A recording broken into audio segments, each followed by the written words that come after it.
So I want to hear more about what got you into having your own podcast. I mean, so it's like, you're an interesting man because you've got these passions that you have a passion for photography. Now you do a podcast. I know for myself, one of the reasons I got into the podcast is, I think this is like an education for my 20-year-old daughter to be able to be on hour-long episodes with someone like yourself. But explain to us kind of these other things you do, your other passions. Well, I'll tell you why I started the podcast, but then I'll tell you why I keep going. And there are two different answers. So okay.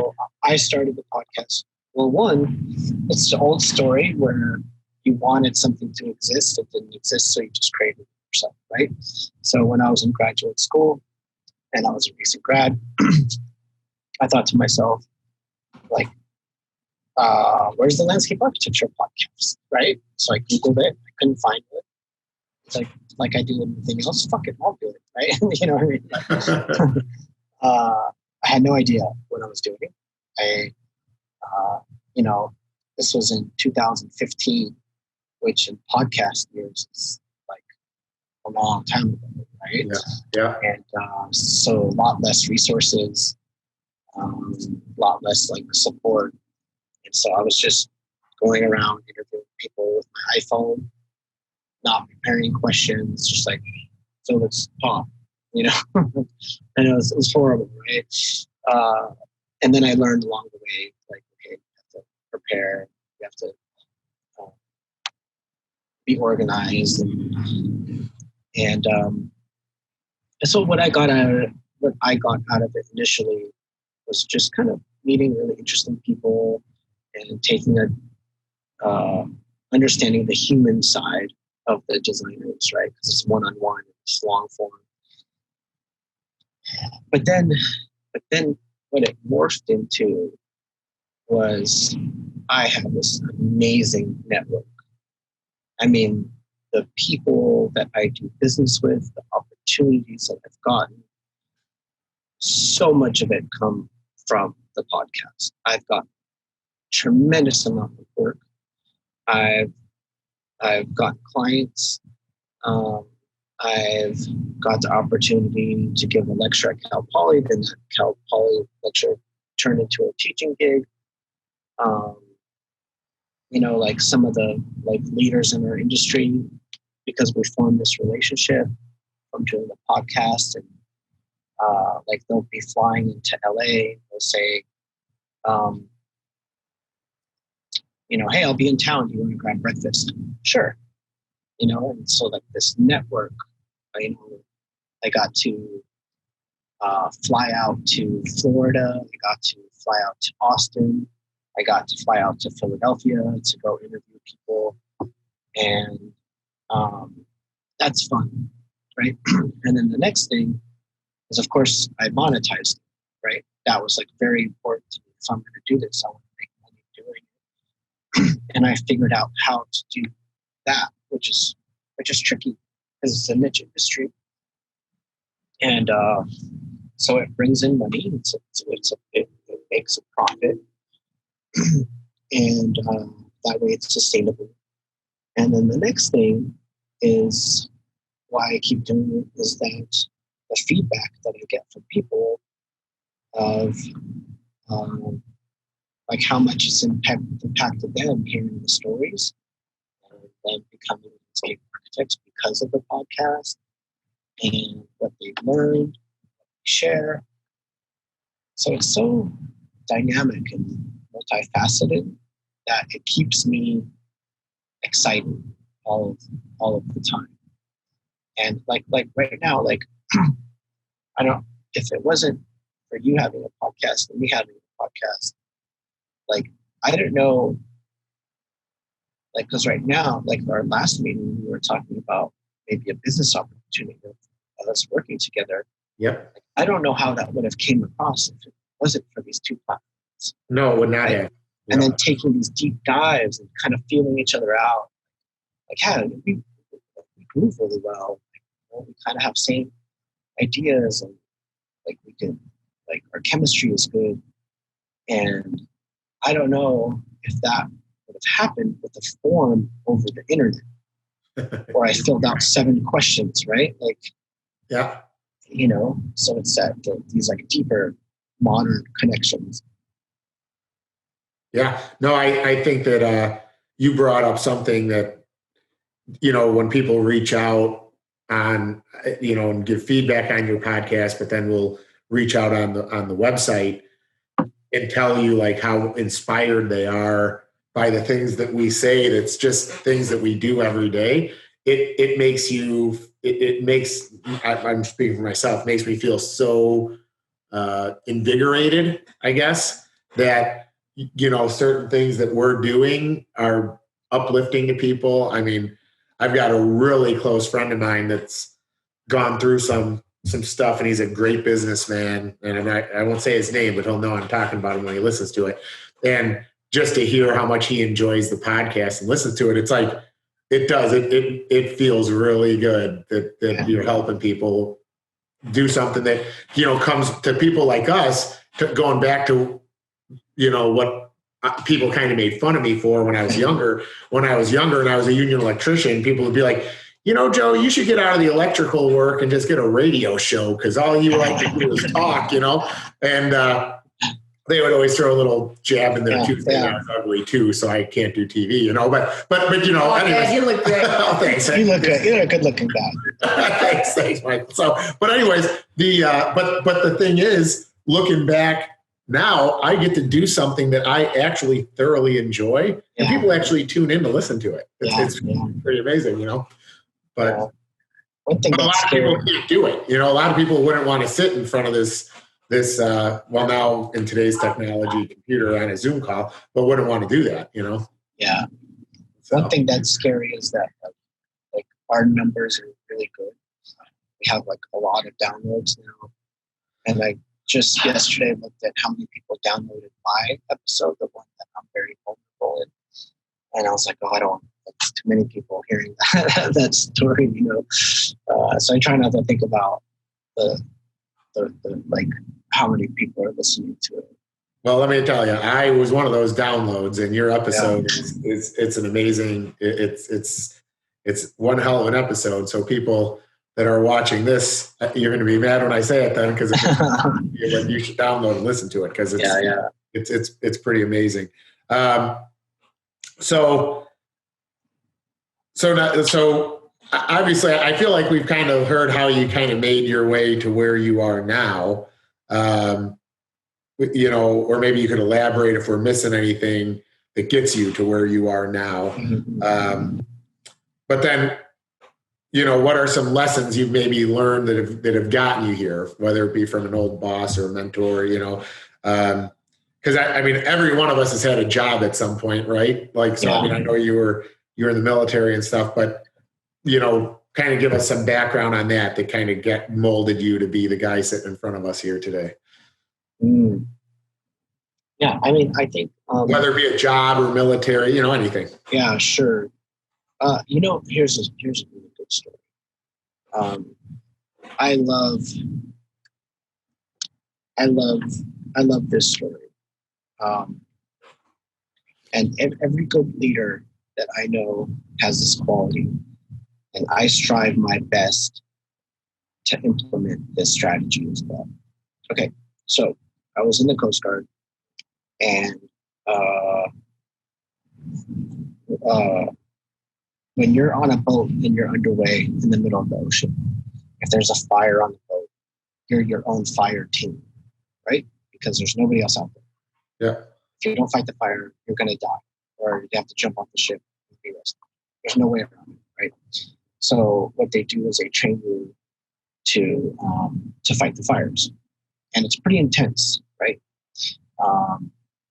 And we would have these drills where, they would sound the alarm and say, fire, fire, fire, fire in the galley. And then the alarm goes off. You dress out in your fire suit, put your oxygen mask on, you put your oxygen,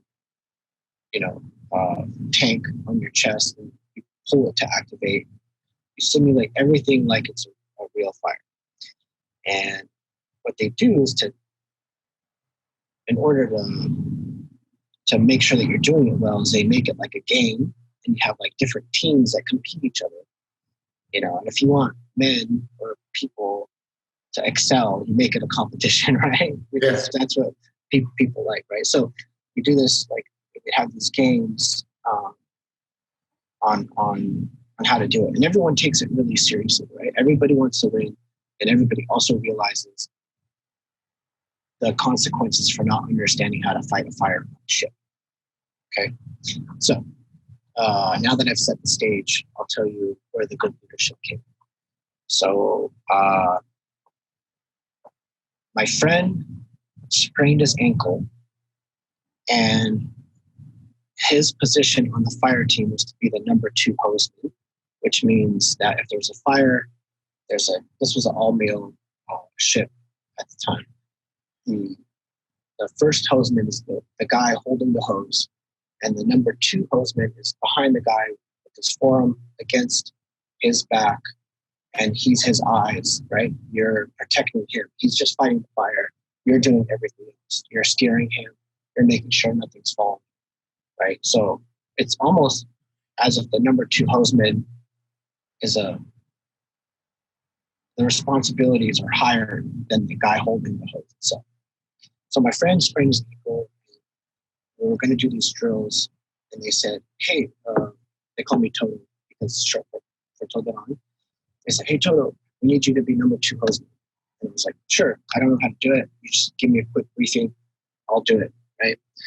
So I jump in, and like the team that I was on was like this crack team, and they always won. And they did everything well, and they were trying to win this event too, right? To fight the fire. And so I jump in. We do the whole competition, do a fake fire, we light the hoses, do everything, we're packing all up, and the whole team expected us to win. And then at the last second, the inspector came by and said, "You," pointed at me, and he said, "You didn't pull your oxygen tab," right? And I was like, shit. And so they go, "Okay, your whole team lost because of you. This team won," right? And everybody was upset at me, right? And not upset at me. They understand, like, I made a mistake and I was doing the job, but they were upset that they lost. And I was upset because I don't like failing and really competitive. I was super bummed. I knew I should have pulled it, right? I just forgot in the heat of the game. So after we put all the hoses away and we wrapped everything up, I went up to the chief on the boat, and I said, "Hey, chief, I'm sorry I made you guys lose the team. You know what I mean? I accept full responsibility, and it's my bad, And he didn't say anything. I was like, okay. And then a week later, they posted up the new teams, right? And then they put me as number 2 hostman, right? And I was like, why did they put me as number 2 hostman? I made a mistake. I made it loose. I went back to the chief.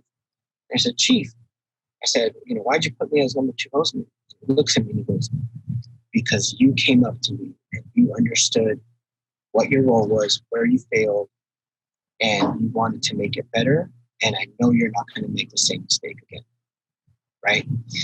And the lesson that I learned from it was when somebody makes a mistake, that's not the opportunity to fire them and punish them and to then put somebody else in.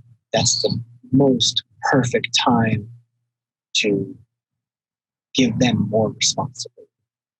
And every time I've done that as a facilitator or as a professor,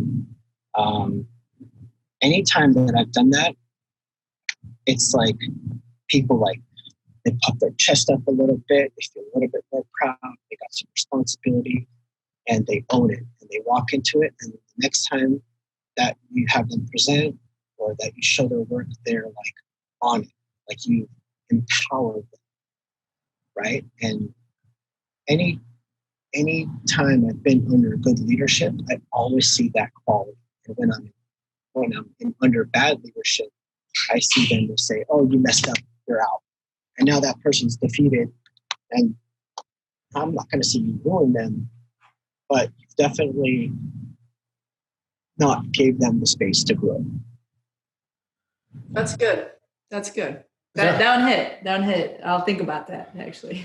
Well, yeah, it's a coachable moment. So like that's what it was. You know, I feel like you recognized the fact that you were coachable and open-minded to your failure. And you know, that's the thing that I take from that too, is that coachable people make it very far in life. Yeah. They can look at what other people are doing, their successes and failures, and build on them. You know. And now, coachable is a huge word for me because one, yes, I was coachable and I was receptive to it. And now that I have an 8-year-old son, we talk a lot about being coachable, right? And he knows when I say, "Are you coachable right now?" And sometimes he'll say no. And I say, "Okay, we'll come back and revisit this," right?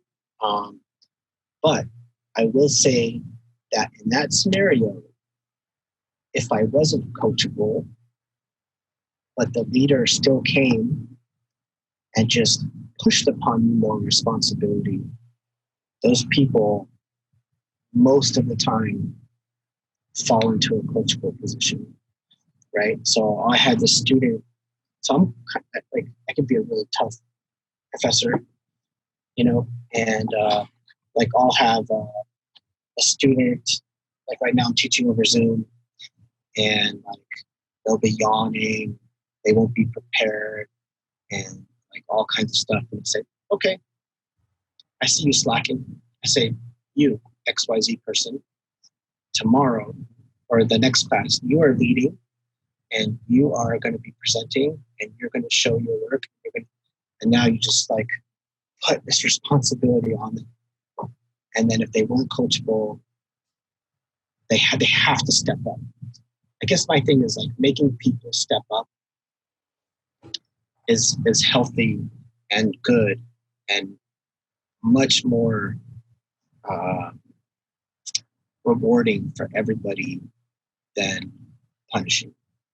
And then, you know, and then at that point, if they don't step up, which barely happens, but when it does, then maybe they just weren't right for the job, and either you shift them over to something else, or you know, or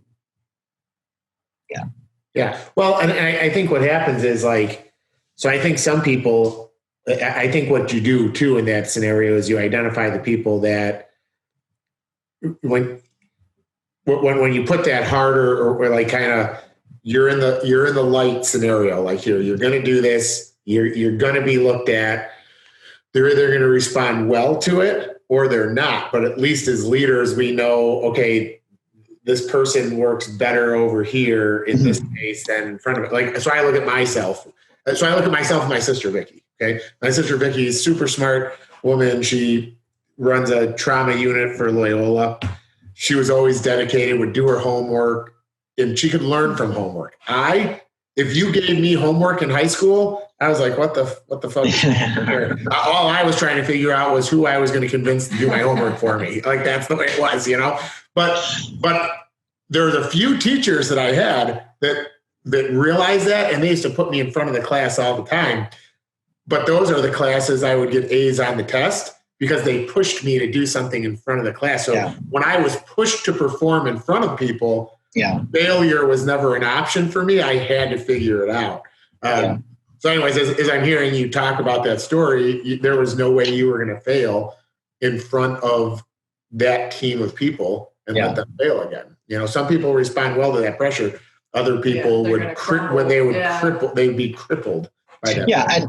And you know, obviously you have to use a lot of discretion, right? Like, you don't want to put somebody fragile that, you know, that he's like deliberately sabotage them to crush them. But what you can do is like give them maybe not a public sense of responsibility, but just be like, okay, well, now you're in charge.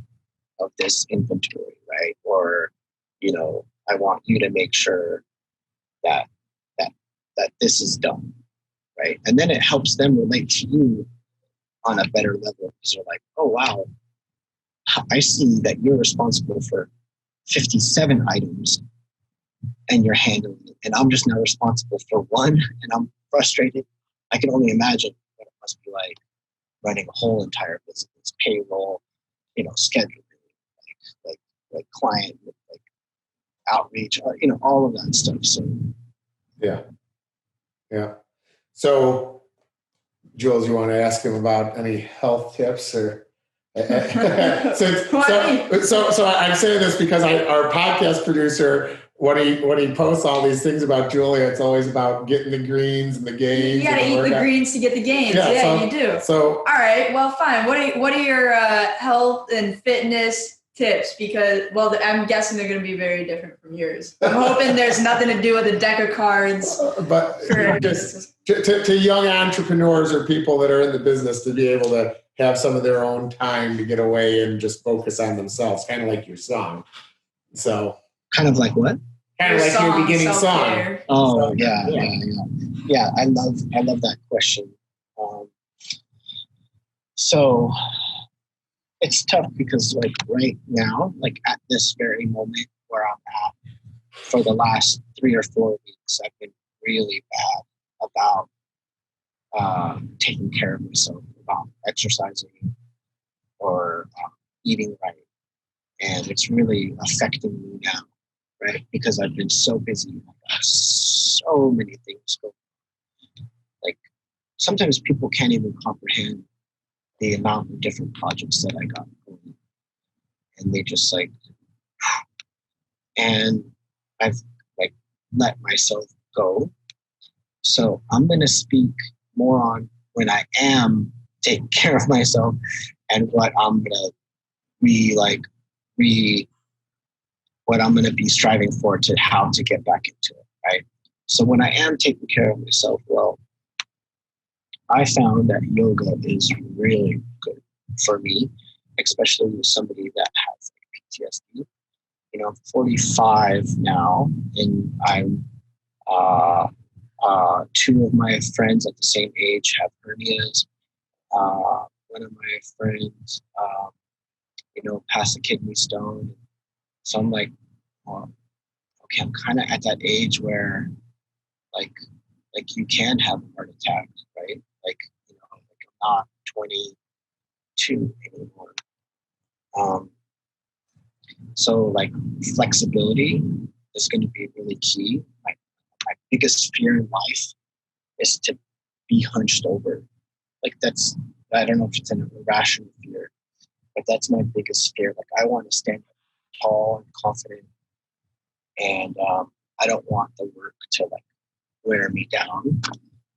So I think that's where like yoga comes in. It also helps me slow down my mind and be ultra focused, right? So when I do yoga, like when I've done it for like a month straight, like your intuition is so sharp because you're able to quiet that mind, and throughout the workday, different things come in. You're able to make a nice, rash decision because you're focused and you're balanced. That's a big one for me. And then swimming is my next one. Like I live right now. I'm moving to Utah, but right now I live in Los Angeles, and I go out in the ocean past the breakers with like 20 people, and we swim in the like in the middle of the ocean for about a mile or 2 miles, and you're away from the world. There's no phones, there's no electronics, nobody can reach you. I used to put my Apple Watch on so I could see how far I've gotten and stuff, but now I just leave that, so I can't even get text, or I can't even look and see how far I've gone. I'm completely separated from the whole entire world for about an hour and a half. Like the whole world can just whatever. There could be a nuclear attack and I wouldn't know. And like that's pretty amazing, because when can you do that? Yeah, that's crazy. You got some balls, man. I don't know that I'd want to swim a mile out in the ocean past the breakers. No, that seems terrible. I see those videos on YouTube when whales are coming up for air. Yeah. Yeah, you feel real small, real fast. Well, sorry, we swim parallel to the shore, so we're not a mile out. We swim a mile parallel. Oh, okay. I was going to say that's insanity right there. So, but we are pretty far out, and you do kind of sometimes freak out. And I've been doing it for a couple of years now. And even now, sometimes I freak out a little bit. What we do is like they kind of teach you to like stop, lay on your back, take a couple breaths, and then. Yeah. Well, I don't know about that one, but it's too cold to swim here. So I think, Dad, this weekend a yoga session is. Didn't you challenge me to yoga the last time when I was on your podcast? And now it's been brought up twice. I was kind of hoping it was going to get forgotten about. Yeah, well, it's here, and I think, Dad, this weekend we are gonna. I'll tell you. I'll tell you what, my man. I think, like I hate when people like proselytize, or what's that word, when they like thump an ideology on somebody. I just like despise that. But even though I despise it, I'm still going to do it right now. And I will say that, like, it's a game changer, and it's something that you could take until you're 80, And like the beauty of it is like you played football, you were an athlete, right? If you look at it in the way of all that you're doing is you're just doing a really good focus stretch session, being mindful of your breath. And if you look at it that way, like you're stretching, preparing for the day, for the world, and you're not like, oh, yoga, right? Like if you're worried that like in a couple of weeks you'll be carrying that yoga thing, have your water bottle with you, and like you'll be wearing tights and stuff. It's not like that. Well, let me tell you what. I don't think you'd ever make it that far. but I, it's funny because looking back to football, the part of football I hated the most was the stretching.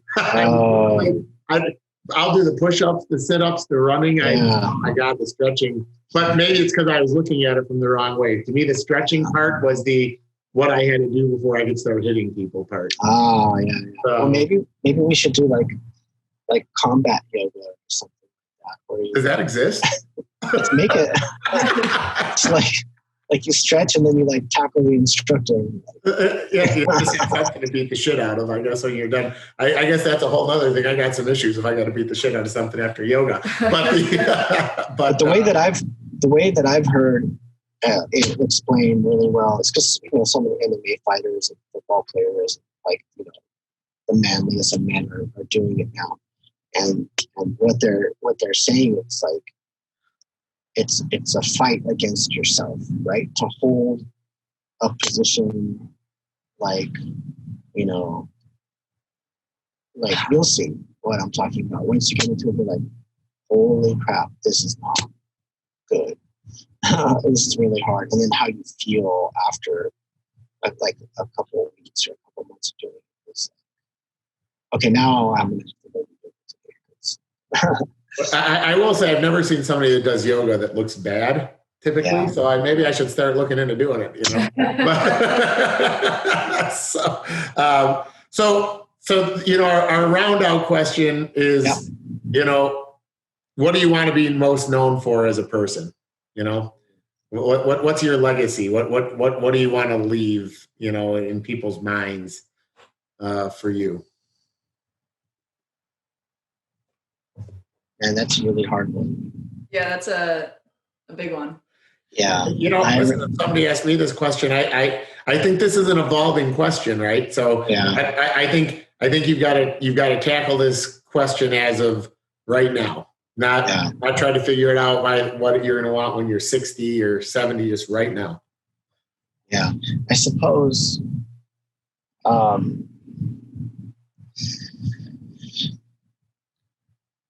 I suppose right now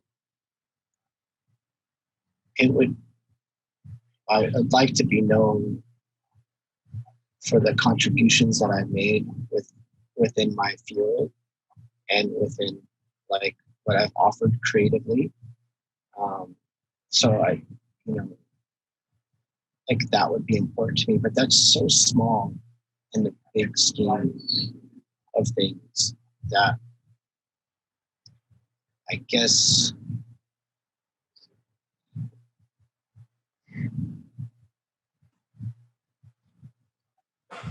that's tough, When you talk about legacy, I guess just being a good person, it boils down to it, right? Yeah. He's a good God. And I don't know if that's a legacy I would leave. Like I think it's something I would probably have to keep working towards. Yeah, I mean, so here's the thing, man. I think that it's kind of like, I always tell her that if you live your life based on, I know she'll hate that I always bring it up, how many people are going to attend your funeral. Yeah. You're living it right, and I think that what you want to be remembered by it evolves with you, Yeah.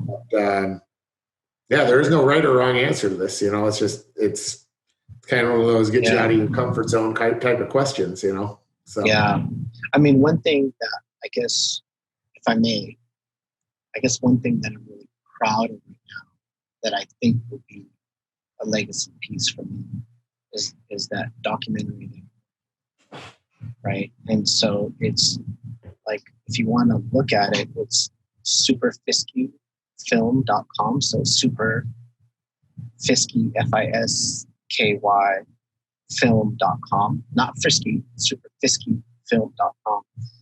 And it's like, right now it's the closest,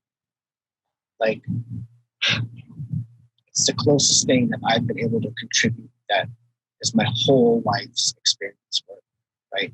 Like making a movie, telling a story, advocating, advocating for somebody and telling their story of somebody who's doing something really wonderful for the environment and for the world. And me being a producer and able to make that come to fruition is, I think, something really special. So I guess now that I'm thinking about it, to answer your question, the right now thing would be to be recognized for a creative endeavor like superfiskyfilm.com. And then later on, hopefully, as he was a good guy. Yeah. Awesome. All right. Well, I think something too, throughout this whole thing though, that you have any takeaways from this, Julia? I might have one. Well, maybe I have two. I don't know. We'll see where it takes me. I was going to say, I hope after an hour and a half, she's got more than one. Oh my gosh. All right. Whatever. So basically though, I think it's just kind of cool to sit and look at two very different people, but both situations where things just naturally come full circle for you guys. Michael, you had a job for 10 years that you're like, okay, this is great. And then you just had that one moment that was like, oh wait, no, landscape architecture, that's what I want to do. And then it just fell into place. And same thing with you, wanting to be a meteorologist, and now you're doing this, automation and business, it's completely different, but it just aligned for you guys. And I don't know, even just looking at how it's all meant to be, and you guys possibly having a business connection and doing that all because of this platform, it's kind of crazy just how everything works out, that it just falls into place without you even realizing it. Yeah. I think for me, it's things have happened over decades for me. It's one decade I wanted to be a meteorologist. That's when I was going to school. The next decade I was going to be an electrician. Then realized that wasn't the right spot. Knew I was going to be a business owner through that whole thing. And now I just constantly keep evolving. And it sounds like that's the same thing with you. It's your artistic passion evolved you into landscape architecture. I've heard some of your stuff about environmental change. If people look you up, they'll see you have that open letter that's like 6 or 7 minutes long that I thought was really interesting to listen to. But just another thing that we're aligned in that we would not even know if we, we're doing robotic lawnmowers for environment. You're speaking to landscape architects about the time is now for us to own being more environmental, or making change ourselves and not politicizing it, which is a platform that I like to stand on. Also, I get sometimes frustrated with people that they try to argue whether or not it's real or not. I'm like, listen, let's start arguing. There's no argument. If less carbon is better, less pollution is better, less noise pollution is better, there is no argument. There's nothing bad about less, right? So 100%. Yeah. 100%. And something else too that I picked up on. Here's 2 for you. All right. You guys are both very similar in the mentality of you see something that you're looking and you're like, okay, this doesn't exist. Let's just make it happen. It was kind of cool to me because he said that I think about twice. Well, about the podcast, about combat yoga. It doesn't exist. Let's do it. But it's kind of cool because I feel like that's exactly how you are. Does this exist? If not, let's do it. Just with everything, I feel like you have a new idea every day. You're like, hey, does this exist? If not, go. Well, who's looking at combat yoga then? Hey, before you reach this episode, let's go ahead and trademark that real quick. All right, who's the three of mine or yours? Oh man, I think I do a lot of public speaking, and I do a lot of interviews, both being interviewed and both interviewing people. And I can't tell you how excited I was to talk with you guys because I love your guys' energy. I love that you guys bust each other's balls all day. I like that, like your chemistry. I love that. I love that, Julia. I love that you're 20, and when I interviewed you guys for my podcast, how mature you are and your perspective. I think, Joe, you're just doing a bang up job as a dad, and it's just so cool to see and fun. And another thing that I like is that I like that you're a visionary, and that you're making it happen and you're not waiting for anybody else. And that's another reason why I like these types of connections, because I think we talked about it before. It's I'm not waiting around. I'm not selling people anymore. I'm done with that. I've almost destroyed myself trying to bring people along and pull them in and say, hey, let's come here. Let's check this out. I'm not doing that anymore. I'm going to find that people, either one, I'll say something and they'll get it. And they'll be like, I get it. Let's move on. Or people like you that are already doing it. Hey, you're already in motion, already seeing the big picture, already looking 10, 15, 20, 30 years down the line. That's what I want to line up with. I'm not wasting my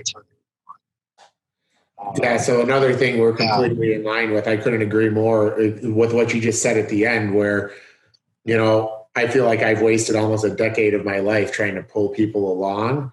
Yeah. That I'm doing it because it's the fear of when I become successful, not wanting to leave them behind, and not have them be successful with me.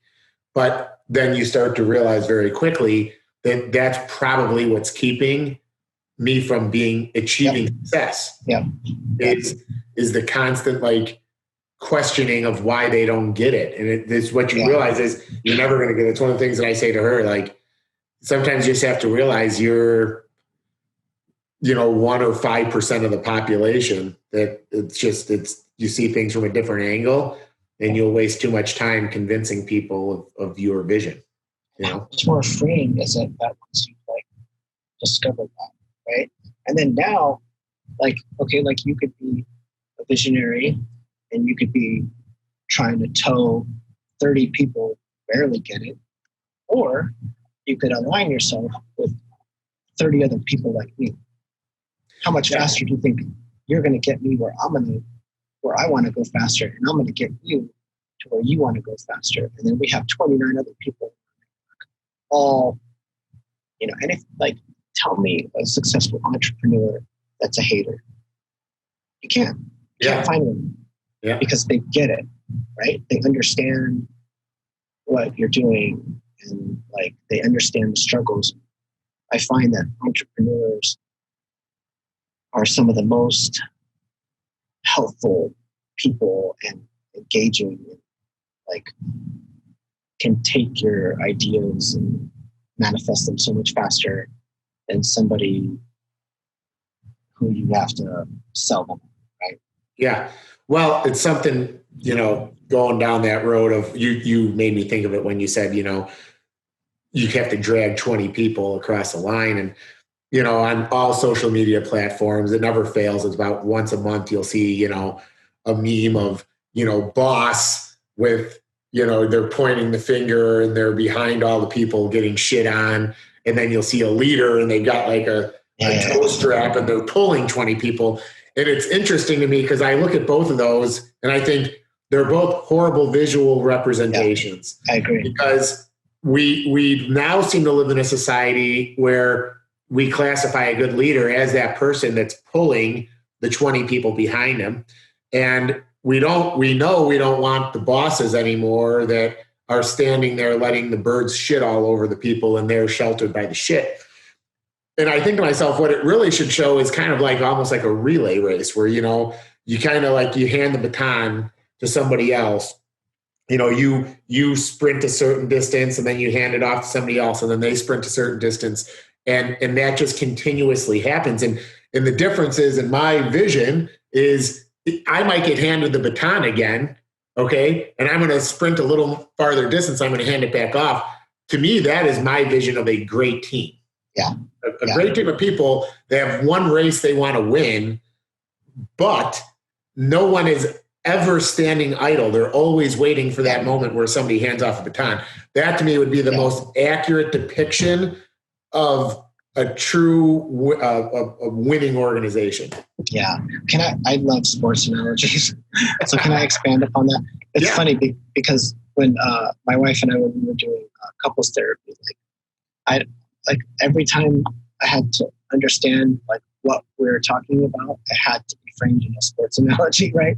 I'm okay, so what you're saying, and then our therapist had to then translate that to my wife. Be this is what he's trying to say.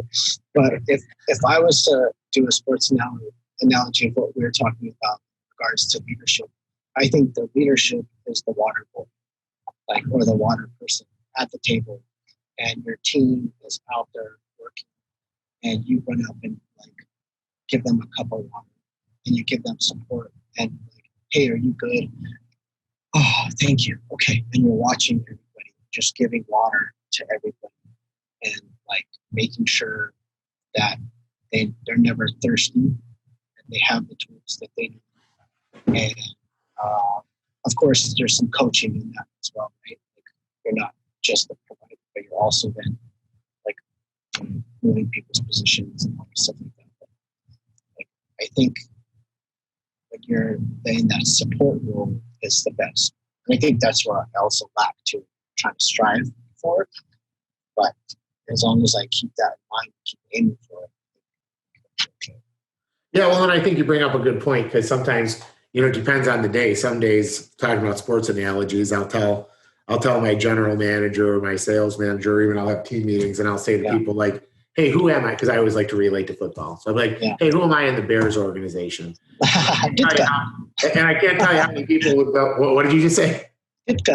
Oh, yeah. Well, but here's the thing. A lot of times after people they'll say, right now it's Nagy, but they'll be like, coach. And I'm like, no, I'm McCaskey. I'm sitting up in the booth, Some days I will say that, but I do fall into my own trap, even in my relay race analogy, where I still think I'm a good enough athlete to grab that baton and run with it, So I do think it is one of the entrepreneur's dilemmas to know when the time is right to just get out of the daily grind.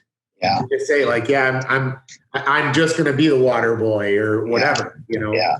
With that being said, I it's been a while for all of us. I know we probably have to wrap up, but I do want to say that, we talk about being good leaders and being a support team and the relay and the water and all these like analogies and stuff. But at the same time, sometimes you have to be the hammer, right? And yeah. and that's, and I think sometimes you have to be like, all right, everybody, like cut your shit. You know what I mean? Yeah. And that's something that I don't think that we talk enough about as leaders, because we get kind of embarrassed about it, and there's a whole like connotation that that's like bad leadership, but sometimes like if you're being taken advantage of, right, as a leader or as a boss or somebody who cares, and that starts compiling, and then you're being taken advantage of, you also have to know when to be the hammer and be like, all right, stop. Like, we're going to regroup. Enough shit. Like, this is like, you guys need to realize what's going on, what I've given. It's going too far, and we need a reset. Yeah. And that's important too, but that's hard, right? Well, it is. Well, and I mean, the best, this will be a good spot to end it after I say this, is like, what I found is any employee that I've ever had that feels as if they were being micromanaged, I likely should have let them go months prior. Okay. What I would say is most employees, if they're feeling micromanaged or overmanaged or whatever the case, it's likely because they have a boss or a leader that believes they believe enough in that person they can still coach them to be better, but they're just not realizing it. So they put up a shell of saying, I don't want to work for this person micromanaging me, but they're not realizing most managers, when they think about it from a job perspective, whether you're an entrepreneur or you get paid to be a middle manager, this would be the equation of if you were somebody that got paid to dig a ditch. If the ditch dug itself, you would get paid to do nothing. So if you're paid to manage and you're always managing someone, this is the equivalent of digging the ditch. If I have to manage you, it means you're not doing your job. And I that's another thing that's never talked about, because I hear all these things talking about how people should not be micromanagers, but no one ever talks about the inverse of saying, why are there micromanagers? It's because there's a lot of people that are unwilling to do the work, and the people that get shit on are the middle managers. So anyways, whole nother thing to talk about one day. Yeah. You guys are amazing. Like, I'm really happy. Thank you for having me. Sorry I babbled for so long. Oh, that's okay. We're fellow dabblers.